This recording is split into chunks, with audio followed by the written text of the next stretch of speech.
Hey there, you're listening to the In Kitchen podcast. And today I have the distinct pleasure of talking with Ricki Oldenkamp. Ricki is somebody I have known for the last probably nearly 30 years. But I have not known much of her story for the last 20. And I am really excited that we get to dive into that together and listen to the amazing adventures she's been on. Ricki was a scientist by training who, on sort of a whim, sort of a push, became a copywriter. We talk about that transition. We talk about how she loves to connect with nature and forage, and all of the beautiful mason jars full of nature in her house on display. And we talk about some of her travels. One of the things I loved hearing about, because it just really drives home how important it is to listen to your gut instinct. She shares a story about a moment when she did listen to her gut instinct, even though it didn't necessarily make total sense to her at the time, and how beautiful it turned out. And one of the things that she shares is the idea of things will work out. When you take a step, the path will start to reveal itself. And it just takes that first step. And before you know it, you're someplace amazing. So without further ado, let's get into the show. You are listening to the In Kinship podcast, a podcast for makers who crave an adventurous, beautiful, lit up life on their own terms. And I'm your host, Tina Vandenberg. I started my business, Kinship Handwork, about 5 years ago. And one of the very first things I started it with were retreats on Mackinac Island, which you've heard plenty about, but also was my initial course called Sew Clothes You Love. I had spent 15 or 16 years sewing clothing that I loved. I had a nearly completely handmade wardrobe. I still do. I loved how I felt in the clothing that I made, even though I'm not your traditional perfect size, whatever that means. I like how lit up I feel, how supported I feel by the clothing I make and the clothing that I wear. And so I put together all the ways over those 14 years that I became somebody who sewed things that I loved. It's very rare that I sew something that doesn't work out for me. And so I wanted to share that with all of you. And so for October, I am launching my Sew Clothes You Love course, which is a course that you can buy any old time, but I'm launching it with a half off coupon. And the coupon code is HALF23, HALF 23. And I'm also, there's two more exciting parts to this. I'm going to do the course live. So you'll still get the pre-recorded videos that have been around for a while. Actually, they've been completely redone since 2019 when it first came out. You'll get those videos and you get the handouts and all of that, but you're also going to get live lessons from me for 6 weeks. And then at the end of 6 weeks, you're going to get an opportunity to schedule a one-on-one session with me to go over your questions, to talk about the adjustments that you need to make, and to do this little bit of homework that I give you at the very end. I'm so excited. If you want to join us, you only have until October 12th to do so. So please jump on the website, kinshiphandwork.com, and check out Sew Clothes You Love. And now, on to our show. I am here today with Ricki Oldenkamp. Ricki, welcome to the podcast. Thank you for having me. It's delightful to have you. I have known Ricki, for those of you listening, I've known Ricki for a long time in my life. And I have not gotten to know her in probably 20 years, really, to know what she's been up to. But I've been watching her from afar, and I know that she's started her own creative business as far as copywriting goes, and that she's worked on building her own little house at some point in Michigan, and that she's got other things going on in her life, and that she loves to travel. And so I thought it'd be really fun, and that's a very simplification of who she is, as my understanding, but she's going to help fill in those gaps for us. I thought it'd be really fun to talk with her today and share her experiences on the podcast. So, Ricki, one of the things I like to start out by asking is if you identify as a creative or a maker, and if you do, what that looks like for you and who has been inspirational in your life. So before I started my business, which as a copywriter, it is a creative business, I had a whole career in biology and natural resources management. And at that time, I considered myself a scientist, which I wouldn't have thought of myself as a creative or a maker at that point. But underlying that career, it is very creative in terms of coming up with research ideas and then crafting an actual research project. At the end, putting together a research journal article, which is published and shared. And it's sort of funny how, as I left that career behind, I actually did start to embody more of a maker sort of personality traits. I started to find my creative way because I wanted to have more of that in my life. Yeah. And I don't know that anyone is not a creative or a maker if you really get down to the details of it. Yes, definitely. I wonder if when you were identifying more as a scientist, right, and not that you would stop being a scientist, but when it was your career and when it was what you were doing, probably had some sort of identity around, would the idea of calling yourself a creative have made you seem less serious? I do think there is an aspect to embodying that kind of scientist personality that you want to be taken seriously. Right. And not to say that there aren't any sort of creative, artsy scientists out there. Of course they exist. But I think that I leaned heavily into wanting to be taken seriously. And I never considered myself a traditional artist because I wasn't drawing or painting or throwing pots or sewing garments. I wouldn't have thought about myself as a maker that way. But it was actually through leaving that career and no longer having natural resources be a part of my daily work job life that I found myself spending more time in nature just because I wanted to be there and it was no longer my job, which led me to doing most of the making that I do now, which is not on the career side. And that's more of my like foraging, kitchen witching type creative side that I have. So once I was no longer in the realm of doing scientific research out in nature, I could just enjoy being there. And I started to look around and I wanted to know what plants were there. And then I started to want to know what plants were edible. And once I started collecting those plants, I wanted to know what to do with them. And I got into making all sorts of potions. I got into, taking the wild berries that I collected and putting them in my kombucha, or drying leaves for tea, or making infused vinegars. And once I started doing that and sharing those with friends, I did realize that was a creative act. I did embody more being a maker. And that was like outside of even the creative work that I do as a copywriter now. Yeah. Are you still a kitchen witch, as you say? I am. It's one of my favorite things.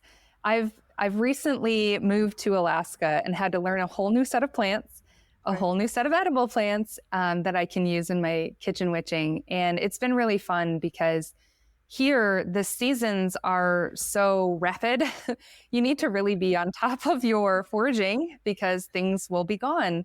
But one of the nice things about being a forager and being able to collect these items and then producing some sort of way to preserve them is that I can have that joy of something from the summer season when it's the dark, dark winter here. Right. And being able to share that with friends too, I see how much it lights them up. So I love that, being able to share that joy of a different season with someone that way. Okay, so I have a question for you. So I have dabbled just a little bit in medicinal herbs and foraging and collecting and things like that. And I have a few things hanging from my little house from the ceiling drying, right? They've been drying for like years, but they're hanging there because they look cool. And I did imagine when I first was building my small house, I kind of pictured it as like this little witchy cottage, right? Full of eye of note, all different things, little jars and concoctions and like plants hanging from the ceiling, and like definitely my hair would have twigs in it and things like that. that hasn't quite occurred, although I can see it happening in the future. I need to get more settled first. But Is that what your little cottage looks like in Alaska? Well, I was just explaining to someone the other day that I have mason jars upon mason jars of things kind of stacked up in a pretty little wall. And I could put all of those things away, but I like seeing them. Yeah. So I do like having my creations around. It makes me happy to have that stuff in front of me. And I spend all day now working on a computer, and it's nice to have the nature inside with me in that way. Yes, I can completely see that. What is your favorite thing to forage? And what is your favorite thing to make? Okay, that's a great question. So it would be hard to pick an absolute favorite, but of course, foraging for berries is always wonderful because those are super delicious. This year, I just spent some time foraging for wild blueberries up in a mountain pass, which I think you're familiar with, Hatcher Pass. Yep. And it's a beautiful experience where so many people will drive out there to just go out into the mountains and collect buckets of blueberries. And I've now frozen some of those so that way I can use them in baked goods throughout the winter, but also I'm making some infused vinegars and I'll use them in kombucha. I'm thinking about drying some for tea this year to test out how that goes. Yeah. But I also am happy about moving into our next season, which will be the high bush cranberry season here. What do you do with them? I do a lot of similar things with those, but last year I made a really good liqueur with them, and I'll definitely be replicating that. That was a favorite with some friends. And I've also juiced those in the past to use in kombucha. Very nice. So I keep bees, as you probably know, and I've recently taken to mead, because it makes me feel like I have some sort of Viking roots, right? Like I want to have a tankard and be like, more mead, wench, right? It's kind of how I envision it. And like maybe there's a big leg. Nobody can see my teeth right now, but like a big leg that I'm eating into. Like it feels very grounded, I guess, if you will. Sure. And so I have been looking for some blackberries to make with my mead. So that is just beginning for me. I have not begun it, but I've been thinking about it and using my honey and creating some mead. So we'll see if that happens. Ooh, I would love to get into making mead as well. So far, my only dabbles with honey have been collecting elderberry, so the elderflower before they become berries, and infusing a honey with that. And it just takes on the floral flavor and it keeps that floral smell over time. So I think honey is an amazing preserving mechanism I haven't gotten to delve into enough yet. Definitely. And I have a good friend who is an herbalist as well. And she often will infuse garlic in honey for the cold season, right? So then you will take a spoonful and it's pungent, right? It's like, woo! But you're getting all of the beautiful antibacterial and coating kind of elements of the honey. I can't speak to that right now. As well as all of the garlic is for your immune system. And it feels like you're doing something great for your body, even if you're like, whoa, as you eat it. For sure. Yeah. It's funny how even though I thought that I was maybe leaving a career in science, how much of my scientific background I've brought into this world, because it's looking into the active mechanisms of plants, like you're talking about, like what is this actually able to do for your body? How is it supporting your body? My scientific background and the periods of time that I've done research have definitely allowed me to lean into learning that information, retaining that information, and then also sharing it with other people. Yeah. So what do you think when you're out there foraging, or when you're making a tincture, or when you're making a salve, or whatever you're making, what does that connect to deep inside of you? So it's sort of a feeling of being part of nature instead of separate from it. For me, a lot of the times that I spent in doing research, I was the observer. Yeah. So I was on the outside and trying not to make any sort of effect upon whatever it was that I was doing research on, because that would hurt the experiment. Right. And when I can just be in nature, out there foraging, I like having that activity of foraging that makes me part of nature. So I do follow, best practices for not over foraging an area. if I'm out there collecting something and someone walks by and they ask me about it, I'm able to tell them about it and share that knowledge, help them be more a part of nature too. Mm-hmm. And I just think it's wonderful to have an act that I can do in nature, since we don't live. It's not like we are living in nature nowadays. We generally live inside shelters, but an act to be in nature and a part of it. Yeah, a connection. Mm-hmm. I could see that. I can see that completely. And I wonder if the same is true for you too, that often when I forage or I make something, actually, I'll tell you the story. So my little boy, who's 7, we were out in the spring and we were getting wild ramps, or leeks, a lot of people call them. And so we're picking ramps, looking for morels, which we didn't find any, but we found ramps. And I, at the time, was having a lot of trouble with my fine motor skills in my hands, so I couldn't dig them out. So I gave him the little shovel, and I was sitting on a stump and just like enjoying nature, and he was digging up the ramps and picking the very biggest ones, and like just naturally, right, like jumping from cluster to cluster, right, just in the way that we do that. Like I have found that this happens with me when I pick berries as well. Like I want to be systematic and like get all the berries, like you're eating corn, right, like get all the berries through the bush. But I don't. I'm like, I pick a few and then I'm like, oh, that one looks good. And then I'm over there and I'm picking a few over there. And I wonder if we have evolved to do that so we don't over pick. I've always wondered that, if that was the case. But that's how he was picking leeks, like from clump to clump, because he also wanted to find the biggest bulbs, right? So he's picking them. And then we get done and we leave. And he's like, Mom, it feels so good to get your food from the forest.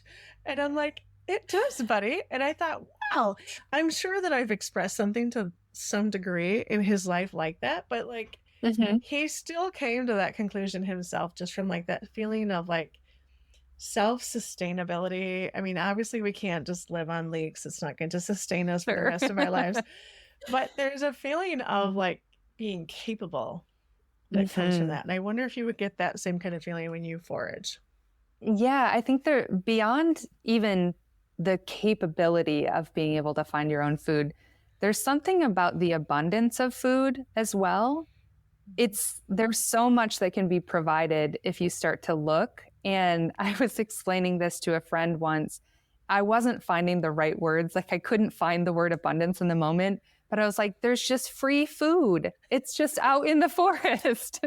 It's available. It's available for you. Right. And it's amazing to me that we have so much abundance. There's a wealth of things out there that can either feed you or heal you, support you in some way. And all it takes is a little bit of learning and we have access to that. Yeah. I wonder, so I'm remembering now that you spent some time in South America, and I spent just a very brief amount of time in the Dominican Republic. Like a week, right? So this is a very different thing. But I was struck in the Dominican Republic because we stayed in this small village in a little like hovel outside of somebody's house that like had sheets for one of the walls, and like, you know, it was very rustic and very much in the community, which is what we were seeking when we went there. And I was struck by how many fruit trees and how much available food there was just in the forest, right? Like there's bananas and pineapples and like a variety of different, like mangoes, of course, like all over the place. Like there's all of this fruit. And I thought, and of course we have something similar, like you can find wild apples nowadays, and and definitely we've got lots of berries and we have lots of other things that we can collect, but like the abundance felt humongous. And I wonder if you had that kind of an experience when you were in South America. Yeah, it was interesting.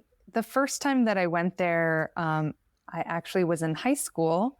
I got really lucky to be a part of a program you had to apply for. There were only a few students that were selected to go spend some time at a research station. And I was able to meet a lot of researchers there that shared with us, you know, the different plants that were surrounding the research station.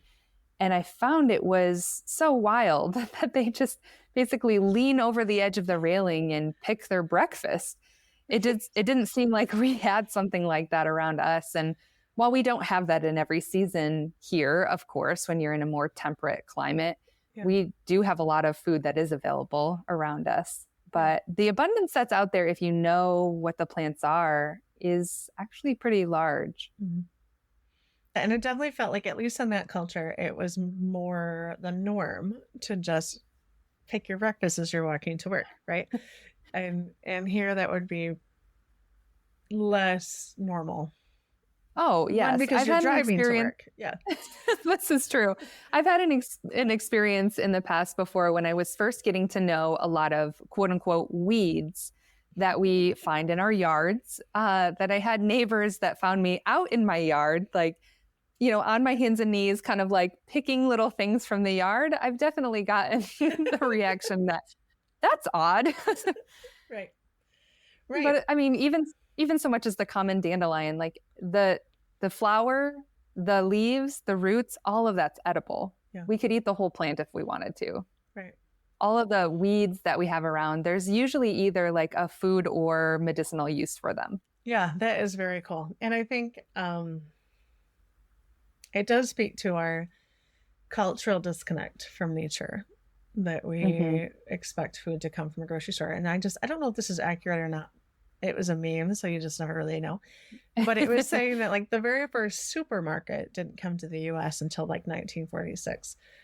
Not to say there wasn't grocery stores of some sort, but the first supermarket. And I thought, wow, it is not that long ago for us to be so dependent upon it. It's really intriguing. It is intriguing that it brings up two different thoughts for me. One is I've heard this statistic, and I would need to look it up to be sure. But I've heard that most supermarkets only have about 3 days worth of food or so on hand if everybody needed all of that food at once in the community, which is really wild if you think about it. If something happened, we saw this with the pandemic, if something happened where there's a rush on items, it becomes very difficult to be able to support ourselves. And then it also made me think about the time that I've spent in Spain. So I was really fortunate to go and do the Camino. And if anybody hasn't heard of that, it's a very long walk. It's a pilgrimage in Spain.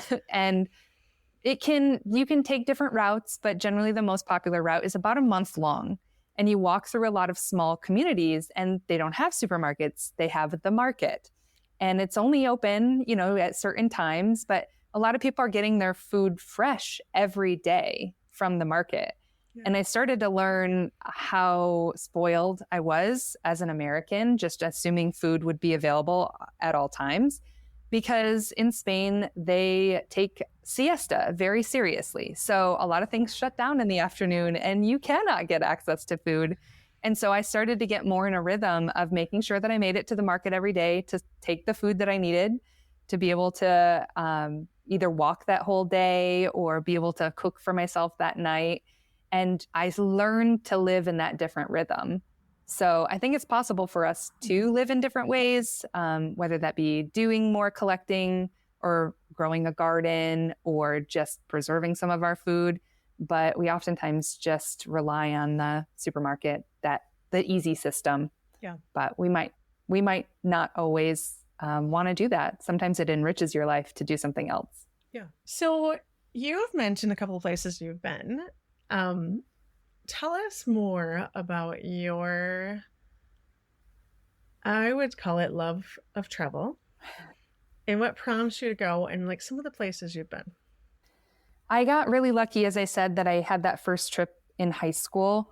I was able to see what was possible beyond not only just, my small town in Michigan, but beyond the US. Yeah. And it made me hungry to know other cultures and to understand what was out there to discover. So because I came from a family where I was the first person in my family actually to graduate from college, I did go the college route and I started doing research projects. And that's how I was getting myself to these locations. It was because of a research project that I had to go to South America. Was because of a research project that I ended up going to Borneo to do research with orangutans there. And so I did a lot of these really wild trips that I felt like I had to have a purpose for them. Yeah. But after a while, I started to realize that I could travel for pleasure. It didn't have to make sense to anyone else why I wanted to go. And I've been able to do some other trips. As I mentioned, Spain.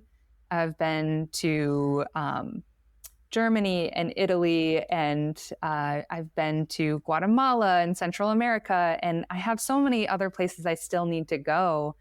And I look forward to continuing to meet people in those places, because that's been some of my best experiences, is meeting from people, hearing their stories, seeing how much we actually relate to each other, even if we're both on the other side of the world from where we actually live. And sometimes travel has been kind of a expediator to those relationships. Mm-hmm. You're not necessarily in your home atmosphere. You may never see that person again. So sometimes you skip all the pleasantries and talking about the weather, and you really get down to your real stories. And as a very nosy person who wants to know everyone's stories anyway, I love just getting down to the real story. Yeah.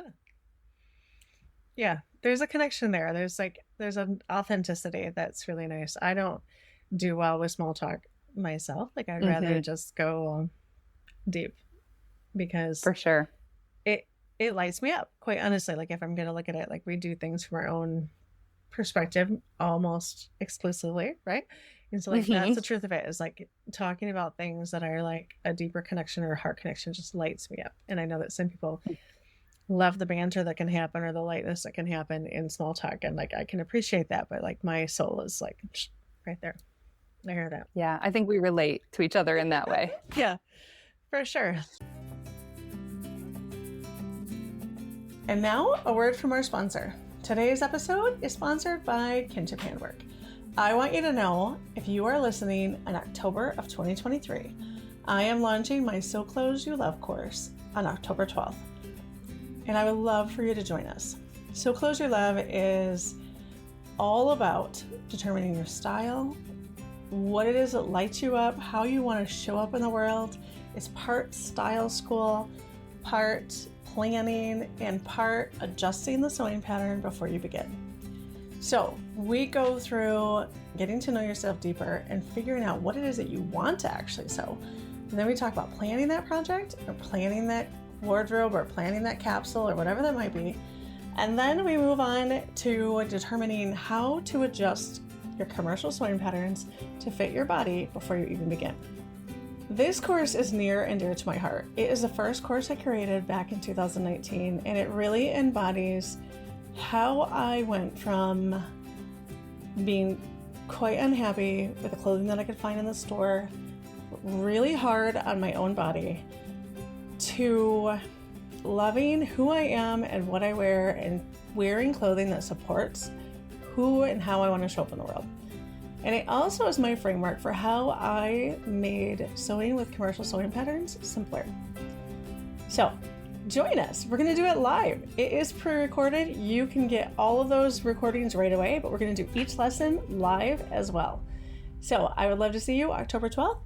Jump on the website, kinshiphandwork.com.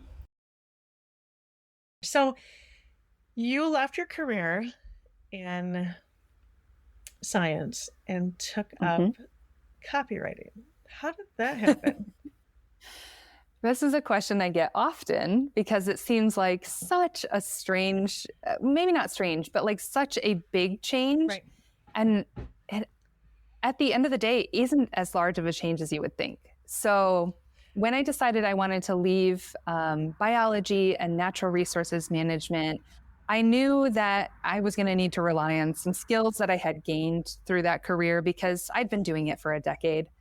And a lot of the skills really boiled down to my research abilities, being able to take in information, organize it in a way, and then represent that information.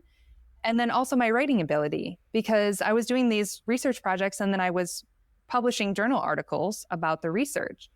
So when I started looking at what I could do with those skills, I just, went to the oracle of Google, like we all do when we're looking for the next step in life. And I started typing in the skills that I had and looking for other careers that utilized those. And I found copywriting, which was something I had never even heard of before, because as a very minimalist person myself, I'm not much of a consumer. I would have never thought of being in advertising. And I didn't realize that there was actually a path to a writing career that you could have in advertising, and it didn't have to involve selling your soul for products you didn't believe in. Yeah. But actually that does exist. And I was really fortunate to run across a ad on Facebook. Oh, we love it. Yes, that was sharing about a copywriting training program. And I found that this copywriting training program that just sort of landed in my lap had an emphasis on being able to work with clients that you really loved and believed in, more so than just being able to sell anything. And so that made me a little bit more comfortable with the thought. And I was at a period in time where I didn't feel like I was growing anymore in my science career. I had kind of hit this plateau in terms of my earnings, and definitely in terms of my flexibility and ability to, do the travel that I wanted to do, because you don't get a whole lot of time off in those more 9-to-5 type jobs. So I just decided to take the leap, and I started the training program, and I just went all in, and I did the whole program in a couple of weeks. And then I started to reach out to friends and family and ask them if I could help them with projects. I started doing a couple of things for free and then a couple of things for trade. And then it was a real journey between being able to do that and then selling myself, because I had to do grant proposals in the past and sell the idea of my research and me being the principal investigator. Mm-hmm. But then being able to not rely on having had so many years at something, it was definitely an effort for me to be able to go out there and tell someone I could do their marketing for them. But as these things generally happen, you just put one foot in front of the other. You get one project down and then over 100 projects you've done. And it's been 3.5 years now that I've been running my business. Very nice. Very nice. So as a copywriter, what kind of things do you write? So it can be all over the board, but I like to focus on the personality assets that people need, which would be their website, because we live in the age now where even if somebody hears about you word of mouth, they want to know that you're legitimate. They're going to go look at your website. They're going to dive into if you have social media to try to get to know you more. So I help people with social media assets. And then one thing that I really like is email, because email and being able to create a newsletter for somebody and continue that conversation over time is something really powerful. I think that being able to take someone's personality, be able to learn that enough to write as them, and then continue to be able to help them speak to their audience is definitely a skill that needs to be honed, because trying to take on someone else's personality for just a one-off project like doing a website, you can really work closely with the client in terms of perfecting that language. But then when you're doing it constantly and the client is going to be a little less involved because you're producing these newsletters, you really need to know them. You have to intimately know their stories.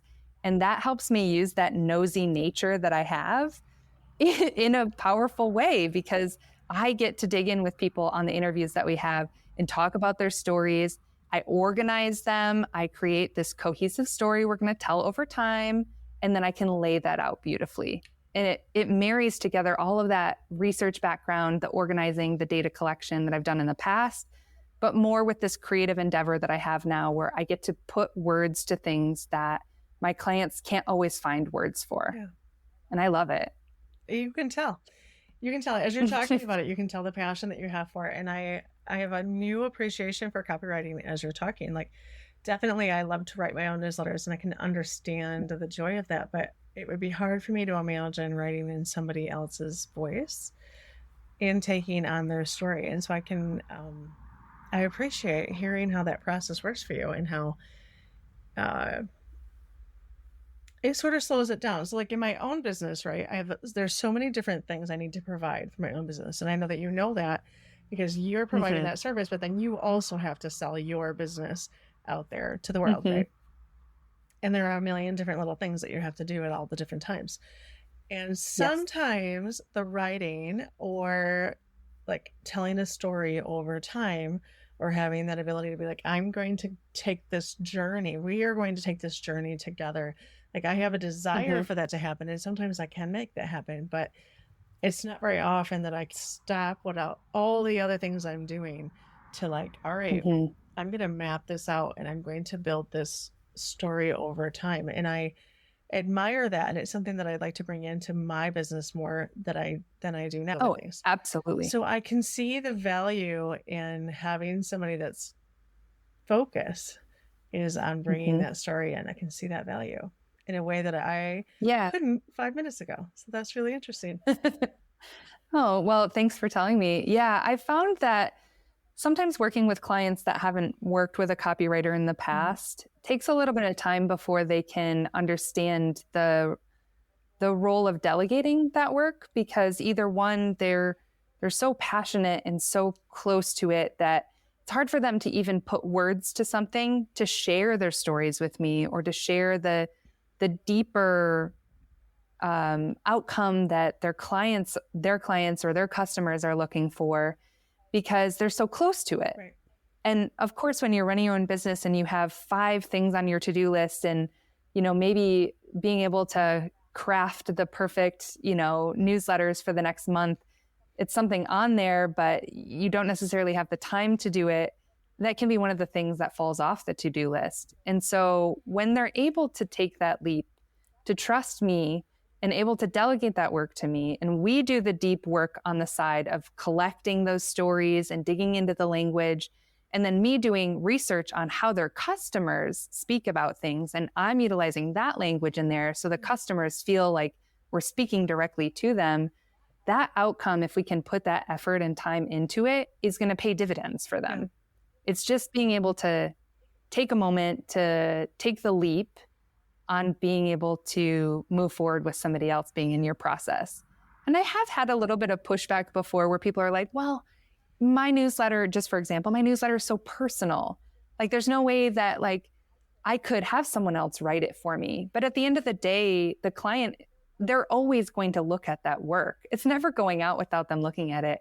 So if they wouldn't say something in a specific way, I get to that in the revisions process. We make sure it feels aligned. So it feels like you, but maybe instead of it taking you 2 to 3 hours to do something, now your revisions process for it is 20 minutes. And then you can do the other things you're more passionate about doing. I love hearing that. Thank you for sharing that. I like to explore the idea on this podcast of following your gut, right?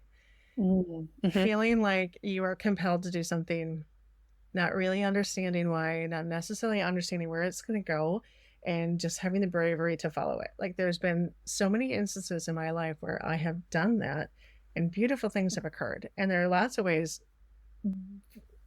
that far outnumber the times that I have listened when I didn't listen, and I'm trying to like manage the boat the whole way, right? Like I'm trying to swim upstream and I'm not like just going with the flow of it.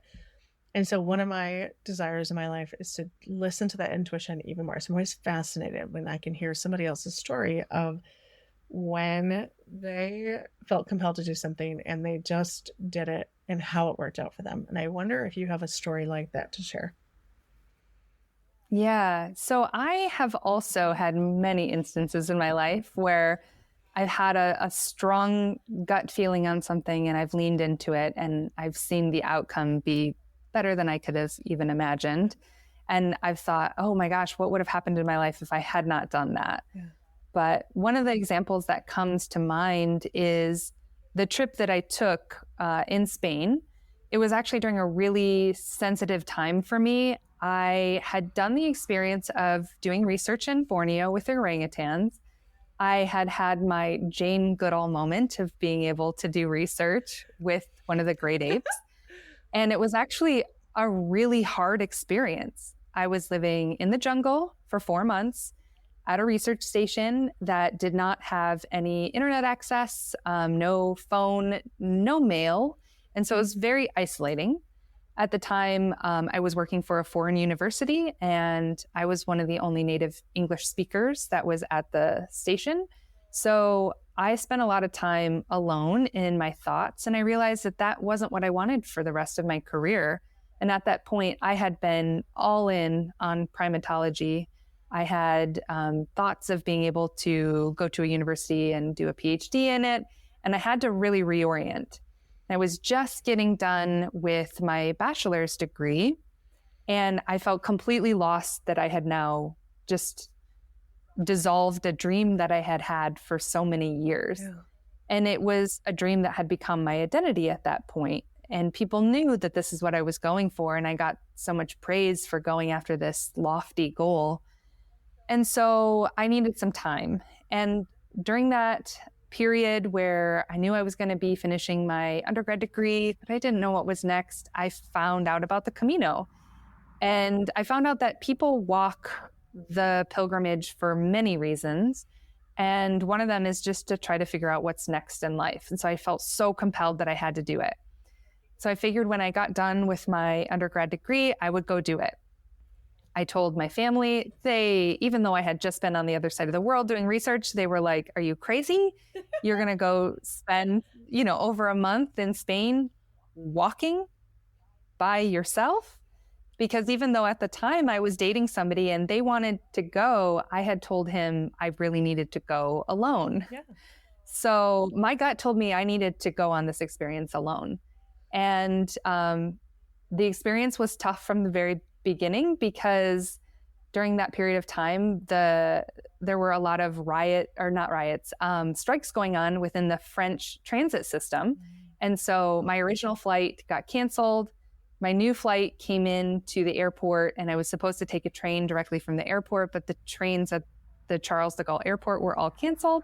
So I had to find a tram to get across Paris, and I don't speak any French, to find a new train station to try to see if I could get a train, and they only had limited options. And I had some of those magical experiences that sometimes happen where once I finally got on the tram, a man helped me figure out where I needed to get off the tram. Then I showed up and I showed someone my ticket, and they pointed at the train and said, "Run now." And I did not ask any questions, and I ran. And I gave my ticket to the person who was allowing passengers on. And he took my ticket, allowed me on the train, and then he told me there were no seats. So he sent me back to the luggage area where there were 3 fold-down seats next to all the bags. And I sat with my knees between 2 French ladies for an 8-hour train trip of us staring at each other. And I ultimately did end up to where I needed to go. And then experience after experience on that trip unfolded where people helped me. People just knew I needed help before I even asked. And I was able to help other people. And it kind of made me realize that no matter the path that I followed, no matter that I didn't know what I was going to do next, if I just showed up and I put one foot in front of the other, it was going to work out. People were going to show up to help me, and I was going to be there to help other people. And that's been the case so far. That is beautiful. And it tied in because I actually wondered if you were going to talk about when you were just scrolling Facebook and all of a sudden this copywriting opportunity pops up and you take the leap to follow it from a science background, right? I believe in that same concept with all of my soul. It's easy to lose faith in it. It should doubt it or to question it. But if you take that next step, it will unfold. And what if we could just live right in that space right there all the time and not worry about what's next and not worry about what's coming and not worry about the things, but that would be amazing. I wish that I could say I have perfected it, but I learn it over and over again each time that I need to trust it. Yes, that's my experience with it as well. But every time it's I hear a story like what you just shared with me, and it's yes, that's right. It does work out. And I was just talking to somebody that I had just met, and I was talking about all of the hardships of the past year and the way that things have been difficult and how like it's so expensive to buy property right now and it's so hard to find someone to dig a well and all these things, right? And he just looked at me and like, and not with any animosity, not with any snarkiness. He was like, things have a way of working out. And I'm like, thank you. You're right. Thanks for the reminder. Yes. Right. And like, we can know this if we can have examples in our own life. And then it's like, I don't think we could be reminded of it too often. That's very true. I thought about telling the story about how I actually took the plunge and made the change between my scientific career and copywriting. And that one it's interesting because I think the circumstances in my life aligned such that I was pushed forward into that because I had kind of, like I said, I had plateaued in my career. I wasn't happy. I thought that I should be happy because I loved nature. I loved the outdoors. And there just was some reason I couldn't put my finger on why I couldn't be happy in that career. And ultimately, I made the decision to move forward with my own business because I had been promised a lot of things like insurance and a raise at this position that I had taken not too long before COVID happened. And then when the pandemic was underway, I was made the only essential worker there. And I was taking care of a lot of the responsibility myself, and then was told I would not be getting insurance, would not be getting the raise because of the uncertainty that came with COVID. And I just felt like at that point in time, for all of the effort that I'd put into my career, I really wasn't seeing what I deserved. Yeah. And I spoke with my dad, who's a very wise man. And he told me he believed in me and that if I believed that I could make this change, that I could do it. And that he'd seen me jump towards opportunities so many times. And then why was this any different? Yeah. And it really was that little push. Sometimes we need a little push that allowed me to step into that opportunity and start moving forward. Yeah. And although it was really scary, there were a lot of scary times in the beginning of starting a business, as anybody who is an entrepreneur knows. I just still kept putting one foot in front of the other. And yeah, I found myself here now. Beautiful. This is beautiful. Thank you for sharing that. Oh, Ricki, I could talk to you for a really long time, but in fact, I have. I wonder if you might answer a question that I ask all of my guests. And then after we do that, I would love to hear how my listeners can reach you, where they can find you and see what you're doing and maybe see some of those concoctions on social media. I don't know if you've ever put those on there, but like check that out. I do. But before we get to that, I wonder if you might share what you wish people knew that you think they might not know deep in their hearts. I think that I wish people knew how impactful their story could be. Because I think oftentimes people will see things through the lens of social media and assume that everyone else has a more exciting life. Yeah. Everyone else's life is happier and better. And instead, I've learned more and I've connected with people more through a real raw story on a time that didn't go well for them versus seeing the happy vacation photos that they put on Facebook. I wish people could understand that that story is what makes them unique.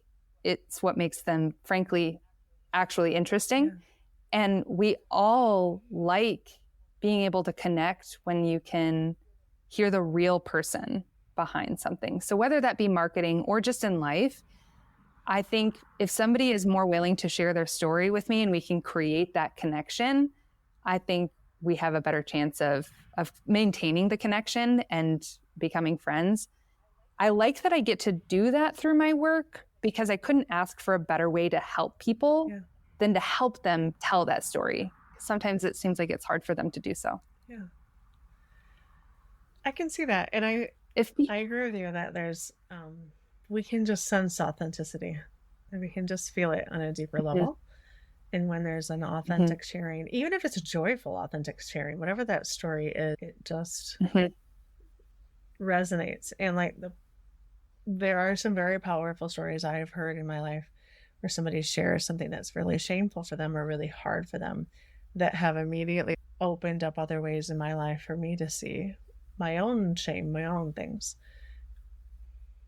Absolutely. Yeah. Some of the stories that I end up hearing, of course, these don't necessarily get shared through the marketing, but some of the stories that I end up hearing through the personal talks that I have with people they're really affecting for me in my own personal life.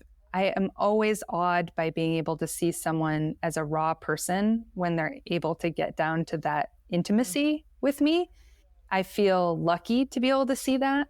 And I usually try to point that out to them that, it's brave to do that. I feel lucky to show up for it and that I get to do it so often. Very nice. Oh, I feel like we scratched the surface on so many things. Like, we probably could have a whole podcast about like a million different trips you've been on or different things that you're doing. And like the fact that you're now living in Alaska and like having this sort of ability to shift your life with some sense of freedom. Although we talked earlier before the podcast began that when you are your own business, like there's a lot to it as well. Like there is freedom and there is like you are sailing your own ship, but you got to keep the ship afloat as well. That's true. Yeah. So there is that aspect. So I say all of that to say thank you for sharing these bits with us and for sharing the pieces that you've shared. And I am left with wonder. Oh, thank you so much. Yeah, I really appreciate that. It's been quite a journey to be able to collect all these different experiences. I like being able to share them with people. And I'm always an open book too. If anybody has questions about those things, I'd love to share the experiences, give them tips or tell them what not to do, because I've learned those lessons too. Indeed. So if they do have these questions and they do want to ask you something or they want to just see what you're doing in the world, where can they find you?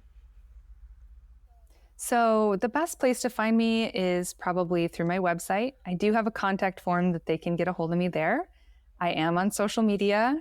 They can find me there as well. And it's going to be really easy to find me. So my name is Ricki Oldenkamp, and it's RICKIOLDENKAMP. And my website is just rickyoldenkamp.com. And on social media, it's just Ricki Oldenkamp. So, Ricki, thanks for being here. It's been a delightful time. Oh, I loved talking with you. Thank you for listening to the In Kinship podcast. You just listened to my conversation with Ricki Oldenkamp. And I don't know about you, but she almost nearly convinced me to become a copywriter. Scrap the sewing business, scrap the podcasting, and tell people stories. Not really. I actually love what I do, but I found a newfound joy for what she does. And I also loved learning about the connection she has between the natural world and foraging, and her insight into just taking one step and trusting that the path would unfold. Thanks for listening, friend. I am so glad that you're here. Would you jump on your podcast listening app and rate the show? I would be so grateful if you would. And I will talk to you next time. Have a great day. And a final word from our sponsor, Kinship Handwork.